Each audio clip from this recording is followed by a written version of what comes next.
So since we've been talking about upload speeds and download speeds and bits and bytes, another thing I'd like you to think about is random selection mode on your iPod or on your iPhone. So consider the shuffle mode when playing music on an iPod, and I should probably update these notes to iPhone or any sort of smartphone. Theoretically, all songs should have an equally likely chance of being played. The actual selection of songs is based on the use of a random number generator.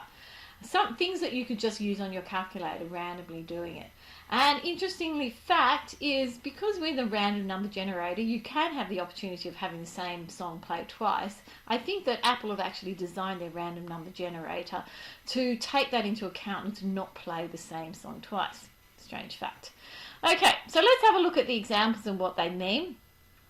Emma's iPod holds 100 songs and it's been set on shuffle mode.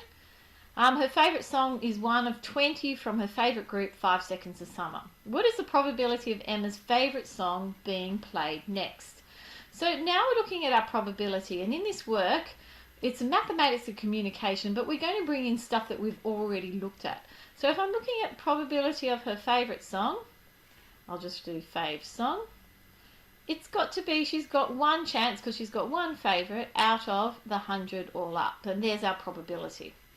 What is the probability that the next song played is by 5 Seconds of Summer?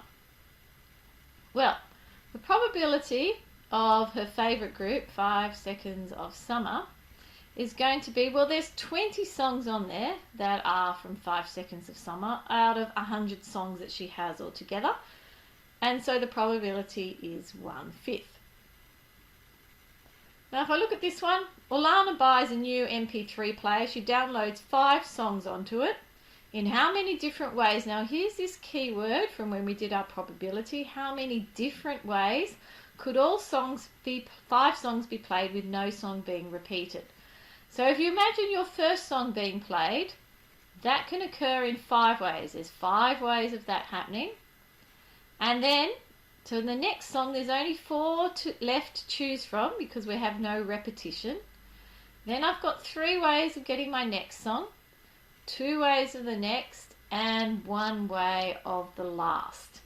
So interestingly enough, this could be represented by 5 and a factorial, which is an exclamation mark on your calculator. And if I was to bring up a calculator, here is the button here. So I could go 5 factorial equals 120. Now what that is exactly the same as 5 times 4 times 3 times 2 times 1, which gives me an answer of 120. And that's all it is. So this worksheet is from a different place. There isn't anything in your textbook. Have a look at the worksheet, have a go at doing this, and if you have any questions, well, you know where to find me.